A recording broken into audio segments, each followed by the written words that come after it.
इधर लक्की को यह समझ में नहीं आ रहा था कि आखिर उन दोनों को उसे परेशान करने में क्या मजा आ रहा था।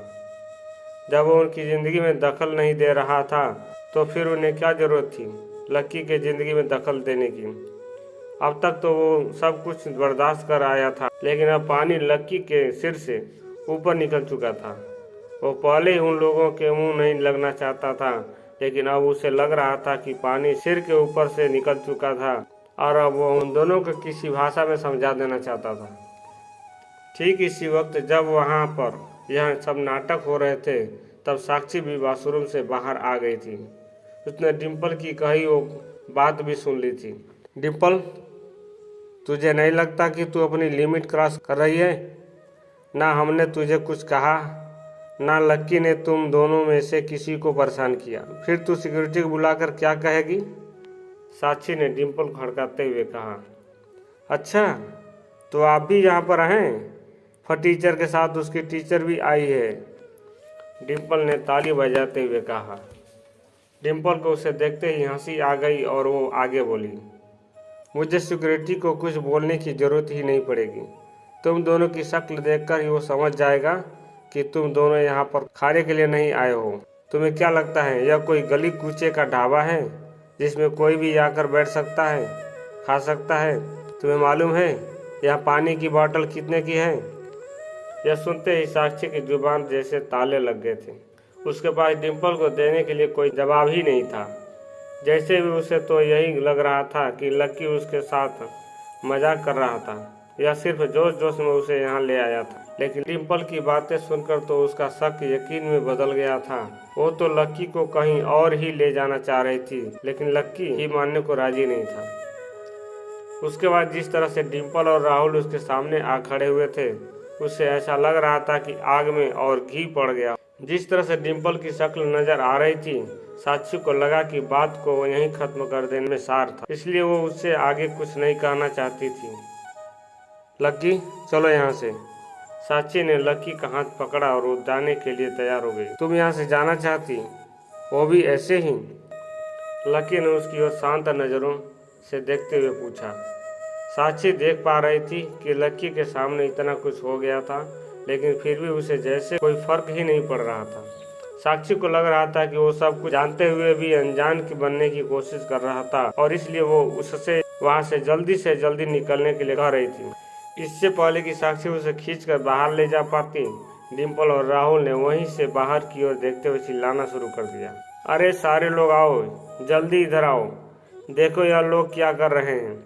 यह लोग ज़बरदस्ती इतने बड़े होटल में घुस आए हैं, और वो भी खाने के लिए नहीं बल्कि वॉशरूम यूज करने के लिए। मैनेजर कहाँ है? होटल का मैनेजर, देखिए आपके होटल के लोगों ने सुलभ शौचालय बना दिया है। डिम्पल की आवाज़ सुनकर बाहर की ओर बैठे सभी लोगों का टेंशन उसकी ओर चला गया। डिम्पल इसके बाद भी नहीं रुकी और अपनी तीखी सी आवाज़ में बोली, देखो सब इन दोनों को, यह लोग इतने बड़े होटल में सिर्फ टॉयलेट यूज करने के लिए घुस आए हैं। इन लोगों ने होटल नहीं सुलभ शौचालय खोला है। इनके टॉयलेट कोई भी सड़क छाप आकर फ्री में यूज कर सकता है, उसे खाना खाने की भी जरूरत नहीं है। यह तो कितनी अच्छी बात है ना, पूरे देश में होटल में यही सिस्टम होना चाहिए। डिम्पल के मुंह से जो कुछ भी आ रहा था वो बिना सोचे समझे बस बोले चली जा रही थी। लक्की देख रहा था कि वो लड़की पूरी तरह से पागल हो चुकी थी और वो भी पागल होने वाली थी। राहुल भी उसके पागलपन में शामिल हो गया था और बोला, अरे टॉयलेट यूज करना है तो पब्लिक टॉयलेट यूज करो ना, यहाँ आने की क्या जरूरत है? अरे किसे पता है कि यह लोग टॉयलेट यूज करने आए थे? हो सकता है कि टॉयलेट यूज करने के बहाने यह दोनों एक दूसरे के साथ, डिम्पल ने कहा। लक्की को लगा नहीं था कि डिम्पल की सोच इतनी घटिया हो सकती कि वो अपनी दोस्त के बारे में ऐसी कोई बात कहेगी।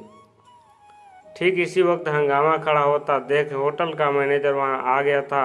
डिम्पल उस मैनेजर के पास आई और लक्की की ओर उंगली दिखाते हुए बोली, मैनेजर जी, अब आप बताओ, ऐसे कोई भी रास्ता चलता आपके होटल के टॉयलेट में घुस आएगा तो आपके होटल की क्या इमेज रह जाएगी?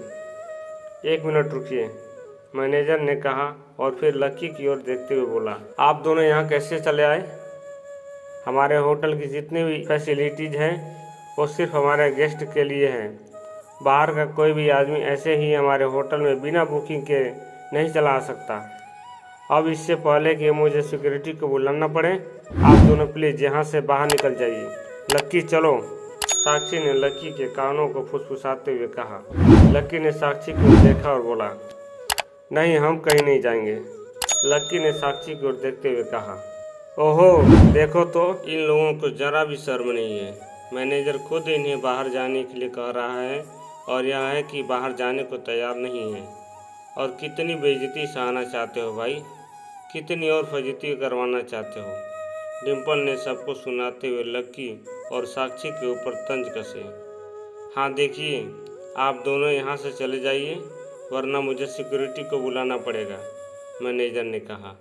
लक्की ने उसे घूर कर देखते हुए कहा और बोला, यह दोनों आपके गेस्ट हैं और हम नहीं, मैंने भी यहाँ एक सीट बुक की है, लक्की ने कहा और डिम्पल की ओर घूर कर देखने लगा। लक्की के मुंह से यह सुनते ही साक्षी की आंखें बड़ी हो गई थी। कहीं लक्की का दिमाग खराब तो नहीं हो गया था? गुस्से में वह क्या बोल रहा था, उसे समझ में तो आ रहा था ना अब आगे क्या होने वाला था।